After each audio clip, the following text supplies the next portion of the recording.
You mean, okay, I haven't heard anyone talk about revival being those services that we schedule every 3 months to get folks fired up again.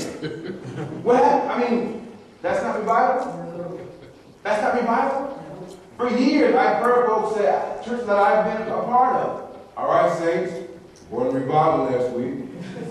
We're going to fast for the next 5 days. We're going to pray. And we're going to revive. And then we're going to have all these, we're going to bring all these preachers in. We're going to preach loud and hard. Sing a lot of fast songs. Get excited. And then the next week, no more fasting. No more praying. That's not revival? Okay, well. Revival, by definition, restoration to life, consciousness, vigor, or strength. The act of revitalizing or renewing. Okay? According to this definition, we should only experience 2 revivals.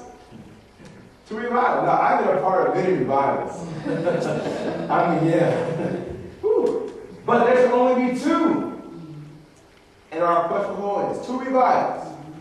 When's the first revival? Restoration of life. Point of salvation. The Spirit comes into you and you're revived. Yes. Where's the second revival? Yes. Right here, at Godliness, revival of our relationship with the Father. Remember it was in pairs, then we were lost, now we're restored and reconciled. That's revival. Those are the only 2 times, if we have a successful ascent, or we should experience revival. Okay? Twice, only 2 times. At the same time, revival services are a highlight of the church circuit. Okay? This is the reason why. Although many in the church are spiritually dead or regularly in decline, man's revivals are not equipped to address the spiritual sources of their deficits. Okay? Getting people excited as what really is all a spiritual pep rally does not take care of the spiritual sources and deficits that are causing them to be in decline. Mm-hmm. Now, I'm not saying folks don't need revival. They do sometimes. Okay? But this is not the way to resolve it. Otherwise, we would, at some point, we would take heed and make a turn and change and progress. But we're still having revival. And not only that, it's becoming insincere to me. And folks are scheduling revivals ahead of schedule, ahead of time. How can you schedule the decline when it hasn't happened yet? They've got a pretty good understanding. Okay, about every 3 weeks, the church gets dead all of a sudden. So we're going to every quarter, we're going to have these hot shot preachers come in, preach loud and hard, pay them, so we can have a pretty good environment for at least 1 more month.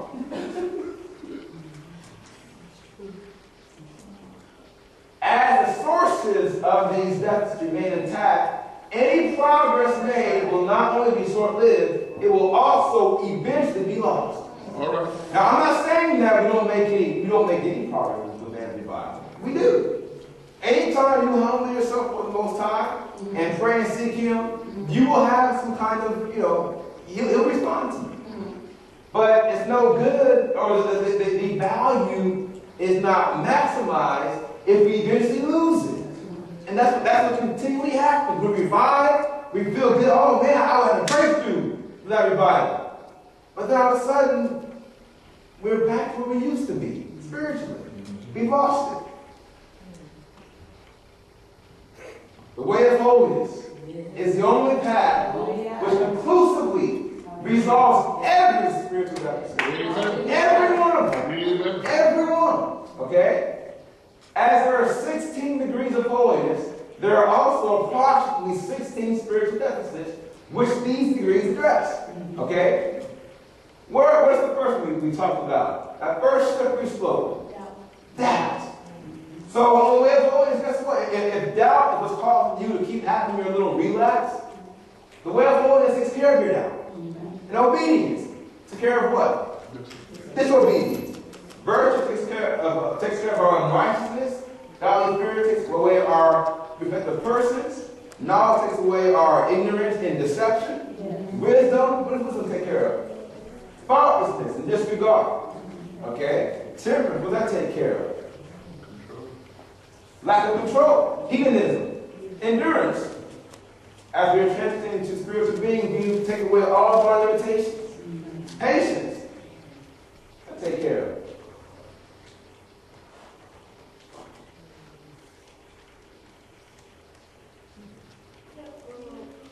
Discontentment? Because joy makes us content. So if patience takes away that discontentment, now we can have that joy. But anything that you see, deficit-wise, that is causing you to experience decline, I'm telling you, man's revival is not going to take care of it. The way of holiness will take care of it. Be ye holy, for I am holy. And all of that, one by one, will start to fall. You'll be resolved in your life. Accordingly, like I said, a lack of holiness is a reason why we continue to indulge in marginal revival services. Because we're not holy. As long as we're not holy, we're going to continue to have revival. I guarantee it. As long as folks are still walking on a level of faith, all those spiritual deficits are still intact. And we will continue to have revival. There's a question out of the church, the people. Why is the fire out in so many Christians? Why is the fire out? Why is there an ever-present need for these folks to be revived? Not getting the truth? My people are the source of doctrine knowledge. Pastor? This morning, man, I think what happens, we sometimes get revival mixed up with entertainment. Everybody won't feel good. And then you got to entertain, there is a sense of peace because you feel good. Happiness, isn't it? But in reality, that's because of entertainment. I think also sin takes the fire out when you're sinning on Yes. a lot of people. Yeah, that's great. Like with what you had in your earlier slides, when you alluded on the point with having that escape velocity. Once an object reaches that point of escape velocity, it allows you to get to a certain attitude. But if you don't exceed that, then you will gradually drift back to the point from which you came. Yes. And you to break this, you have to have a velocity that's greater than the velocity that's acting upon you. So that's what I think it's saying here, why we have to have revival. We don't always have that escape velocity.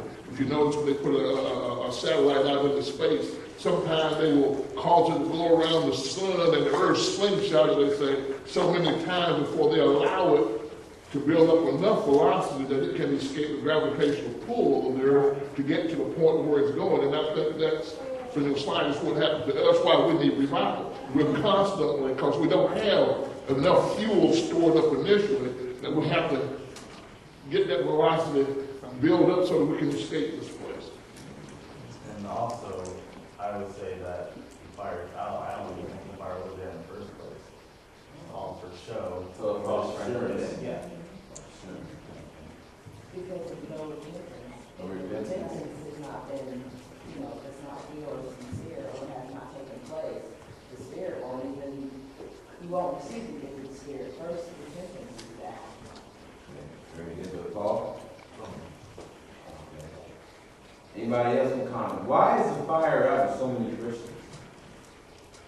What do you think? And lost focus. Lost focus. Maybe they weren't running the race to finish it. Lack of endurance. Yeah. Alright, well, everything you guys have said is true. And the thing is, it's something to love. The reason why it's out is because they put it out. Everything you just said was because they've done something. They didn't repent, they didn't exceed the pool, or they didn't endure, they lost focus. We didn't. If our fire is out, we did it to ourselves. Okay? As we fail to go on perfection, we will always experience regression. Okay? And eventually that causes the fire to be out. And revivals can't save you. Revivals can't make that fire. Like I say, you might feel you're getting something.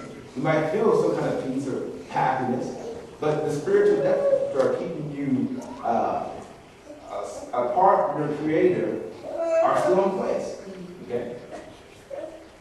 As a result of regular backsliding, many churches will enter into an endless cycle of marginal revival.